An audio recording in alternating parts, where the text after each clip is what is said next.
Morning बच्चों, हमारा जो लेसन चल रहा है उपभोक्ता शिक्षा और संरक्षण, इसमें हमने इसके अधिगम क्षेत्र भी हमने पढ़े हैं। ठीक है, इसको पढ़ने से हमें क्या शिक्षा मिलेगी, उपभोक्ता शिक्षा संसाधन के महत्व के बारे में भी हमने जाना, इसकी अपेक्षाओं के बारे में भी हमने पढ़ा कि उपभोक्ता क्या उम्मीद कर सकता है, क्या उम्मीद करता है, उसके बारे में भी हमने पढ़ा। ठीक है, उपयुक्त समुचित जानकारी प्राप्त की, प्रामाणिक असली वस्तुएं पदार्थ सेवाएं, गुणवत्तापूर्ण उत्पादों की शुद्धता, बिक्री को प्रोत्साहन में नैतिकता, सही वजन और माप, उचित कीमत। अभी हम यहाँ बात कर रहे हैं उपभोक्ताओं द्वारा जो परेशानी झेली जाती है, जो परेशान होती है, वो सब क्या है। कम स्तर की खराब गुणवत्ता वाली वस्तुएं की बात हम कर सकते हैं, मिलावट की बात हम कर सकते हैं, अधिक कीमत की बात हम कर सकते हैं।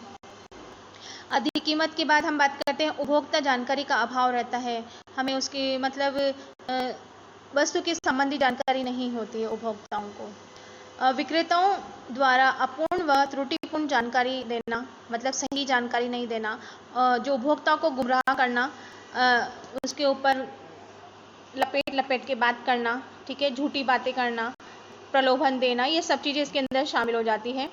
फिर है गलत तोल और माप करना, अप्रामाणिक व नकली जाली उत्पाद कहना, मतलब अशुद्ध उत्पाद का बिक्री करना, उपभोक्ताओं को लुभाने के लिए बिक्री संवर्धन योजनाएं बनाना। सेवाओं के संबंध में उपभोक्ताओं की समस्याएं बहुत ज़्यादा भी होती हैं।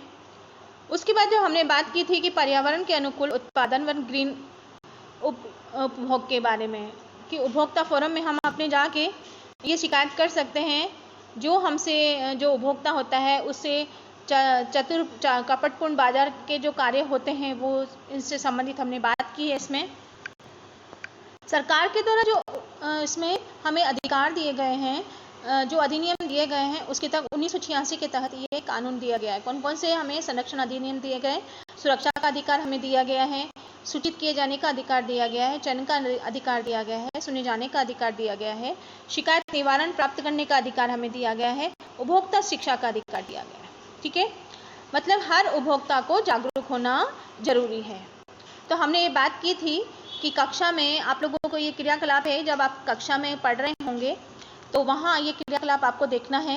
कक्षा को दो समूह में बांटें, दो समूह के अ उपभोक्ता अधिकारों के समूह को ब उपभोक्ता के दायित्व से संबंधित कार्य करेगा। अ में क्या है, अपने मोहल्ले में किन्हीं 3 व्यक्तियों की बात कीजिए, पता लगे कि उपभोक्ता अधिकारों के बारे में वो कितनी जानकारी है। मतलब आपके जो मोहल्ले में लोग बाग रहते हैं, आंटी रहती हैं या पड़ोसी रहते हैं, उनसे आप पूछिए कि आप कितना जानते हैं उपभोक्ताओं के बारे में, उसकी समस्याओं से संबंधित बात करें, कैसे आप इसका निवारण करेंगे, उससे संबंधित रिलेटेड आपको बात करनी है।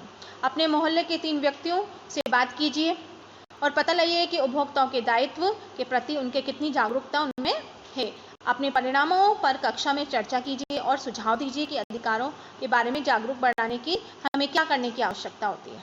ठीक है, अब हम इस वीडियो में बात करेंगे उपभोक्ता संरक्षण की दूसरी कार्यविधि, मानकीकरण चिन्हों मार्क के जरिए संरक्षण प्रदान करना। सरकार के द्वारा विभिन्न मानक चिन्ह प्रदान किए जाते हैं, जो जैसे ISI मार्क लग जाता है, एग मार्क लग जाता है, FPO लग जाता है, सिल्क मार्क लग जाता है, वुलन मार्क लग जाता है, मतलब गारंटी की चीज़ें हम इसे कह सकते हैं। ठीक है, अब हम बात कर रहे हैं उपभोक्ता के मानकीकरण के। उपभोक्ताओं उत्पादों को ही खरीदना चाहिए ताकि उत्पाद की गुणवत्ता और शुद्धता के सुनिश्चित किया जा सके।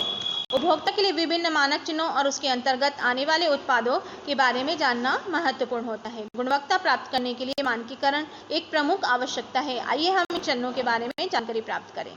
ISI मार्क एक भारतीय मानक ब्यूरो BIS का प्रमाण चिन्ह है। BIS पहले भारतीय मानक संस्थान ISI कहलाता था। इस योजना के अंतर्गत उन